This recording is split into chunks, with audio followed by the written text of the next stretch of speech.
Hi guys and girls, welcome back to my channel Life and Literature.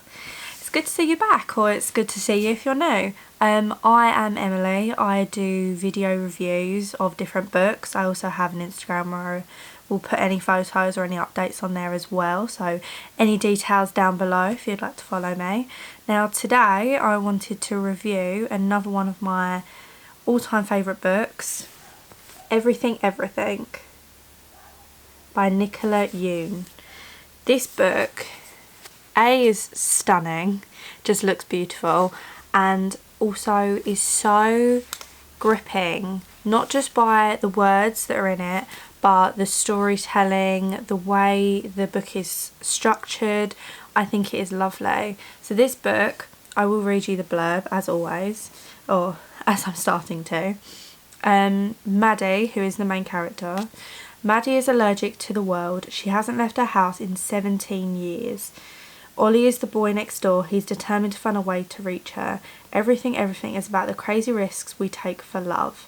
Now, Maddie, or sometimes referred to as Madeline, she has a disease. What I'm going to do is I am going to do actually a spoiler review of this book.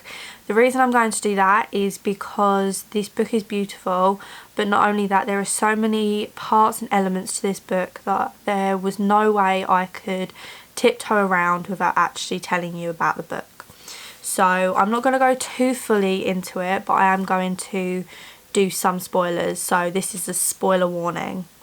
Now, Maddie, or Madeline, as I said, she is referred to in the book, is suffering with a disease. She throughout is continuously in a healthy state, from what you see as, but she has a full-time nurse that will visit her every single day and goes through different things. So she has a nurse, she also has a teacher who goes online to teach her things, and she has her mum. Those are the only three interactions she has through mainly the entire book.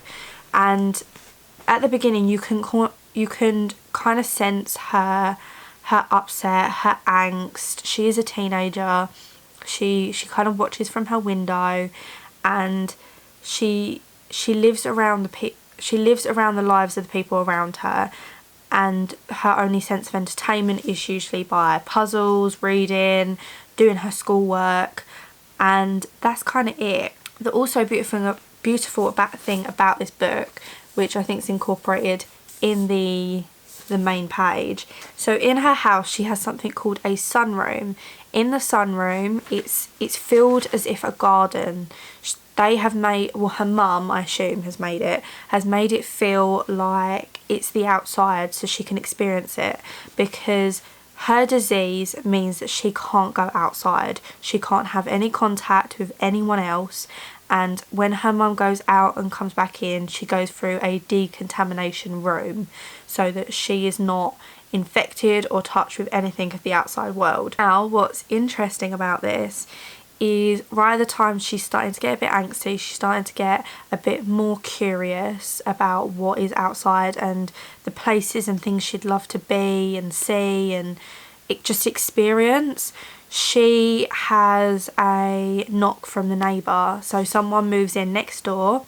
A boy called Ollie and his sister knock on the door to give them a welcoming kind of introduction to the neighbourhood cake, or I can't remember what it is, it's something in a tin.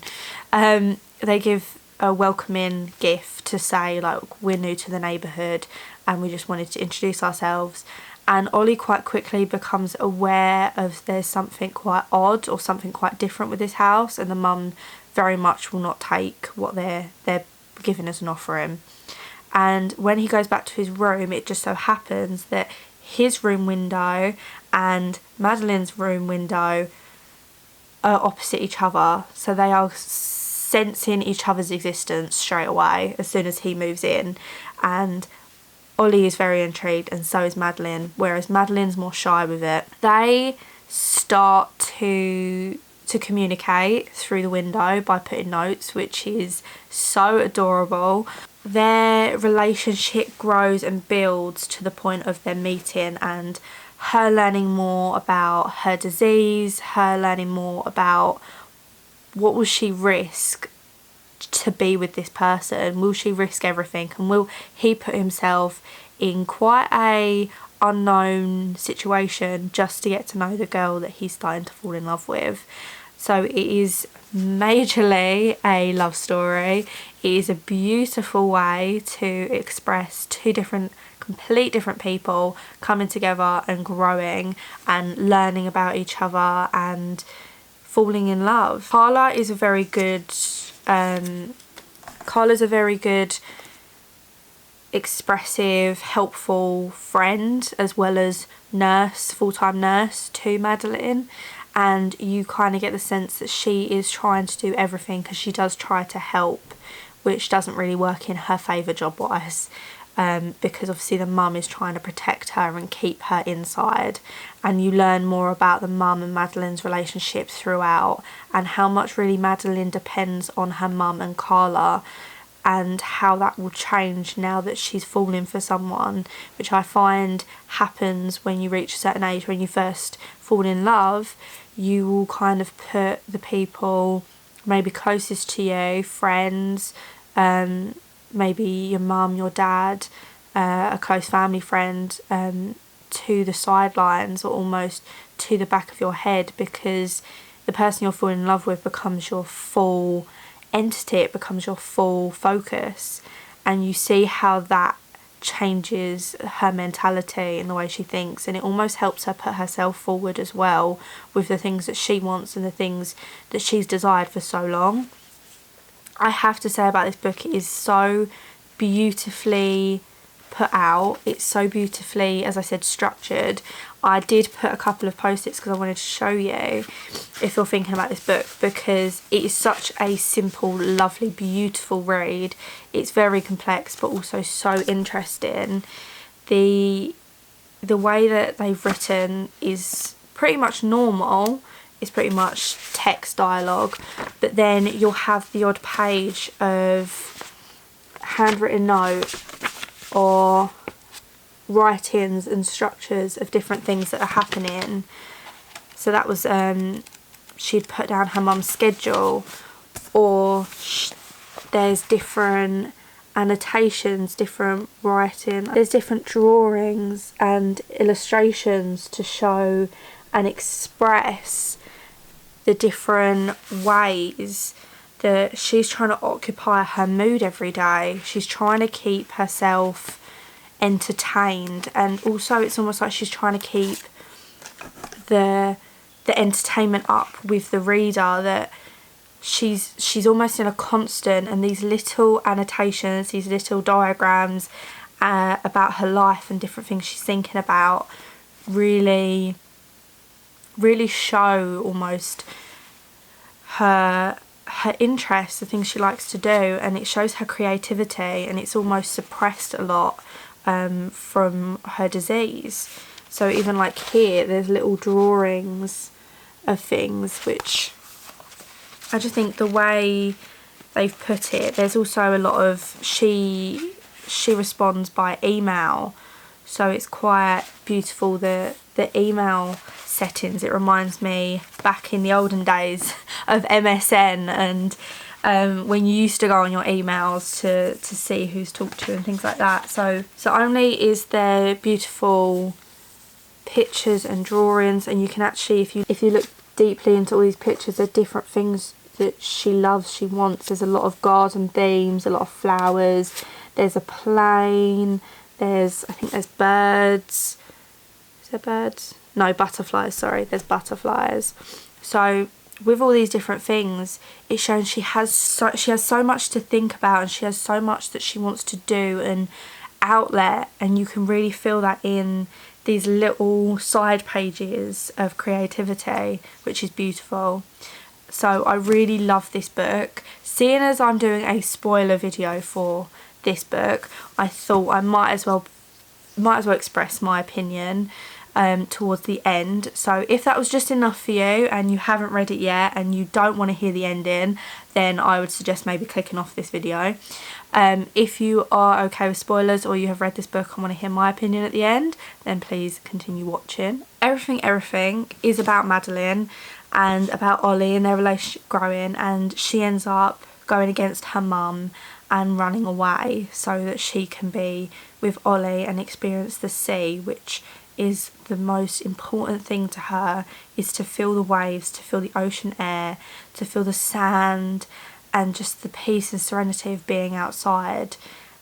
And you see her grow as she's being with Ollie, and him allowing her little ways to feel like a normal young girl. I say normal young girl, everyone's different in their own way, so no one's technically normal, but wants to feel some normality to being young. And she runs away, and I think that's very empowering, very beautiful.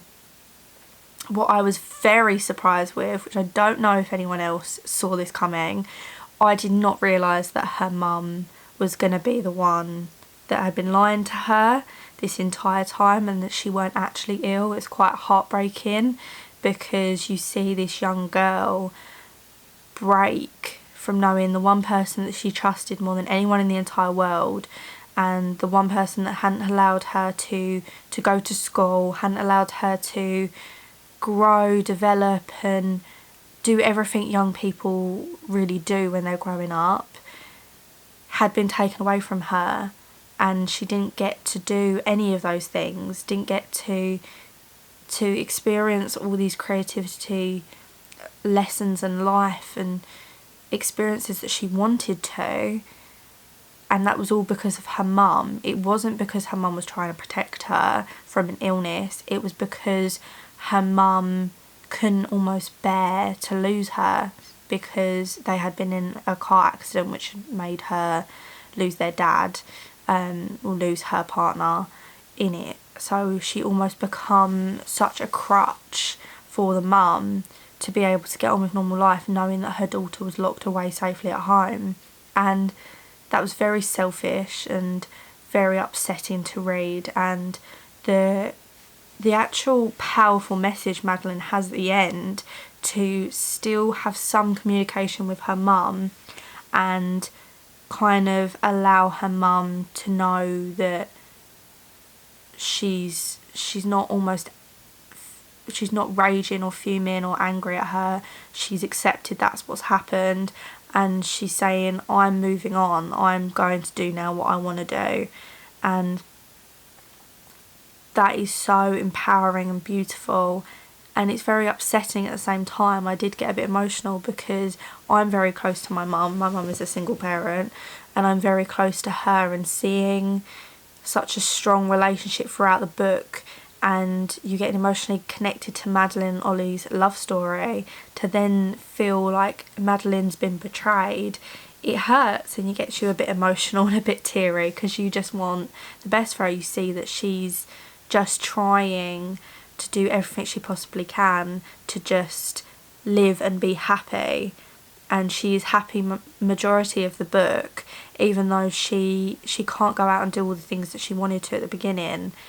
Even though she does get to go to the beach and do them things, initially she doesn't ever think she will, and she never allows herself almost to trust at the beginning of Ollie to do anything or have any kind of relationship, even though that's what she wants more than anything.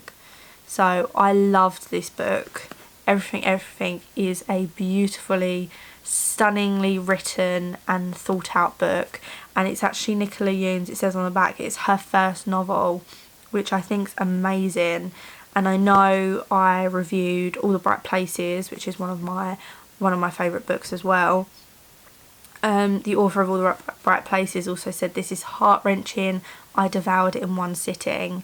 And I feel like the last couple of books I've reviewed, like All the Bright Places, like Everything, they are books you want to sit down, I feel like, on either a cosy Sunday morning, or maybe a hot summer's day by the pool, or out in the garden in the fresh air, and you just want to sit and you want to read till the very end. You want to know everything that happens, and you are enticed and you want to devour this book instantly. And I think that's the tell of an amazing book. And everything is definitely one on my bookshelf. I will reach to almost pretty much every summer. They did do a film. I'm not too sure what the film is on now. You'll probably be able to find it on Amazon or anything like that. But it is a beautiful film as well. I feel like they portrayed it so well, and they kept the key elements of the book. I know a lot of readers find it hard when one of their favourite books or a book they really enjoy goes to film or maybe TV show, because you can lose some of the essence of part of the books, because with books you can go so in depth in the story and the characters, and you can feel their thoughts and feelings through the book. Then to put it in a film format, it does lose some of that. But I felt the film kept very true to the book, and I thought it was beautiful and stunning in the performances as well. And when you think it's such a kind of small cast, because the book is only a few characters, they kept it so cosy and warm and loving that I feel like the book and the film were just beautiful tie-ins of each other. I think if you read the book, you want to watch the film. If you watch the film, you want to read the book. That's when you know they've kind of kept some element of beauty and authenticity to the author itself. So I definitely think this is a book to read. It is beautiful. I'm sorry if you've read this and you didn't enjoy it, or you've watched this and I have spoiled it for you or anything like that, because I definitely think you should read it, because it goes obviously so much more into detail and depth into these characters and the complexity of Madeline. I really hope you enjoyed this review of the book. Please comment and like down below if you enjoyed it, and if there's any other books you'd like me to review. I am going to be releasing another video soon, so please subscribe and you will be notified when that comes out. I really hope you enjoyed, and I'll see you soon. Bye!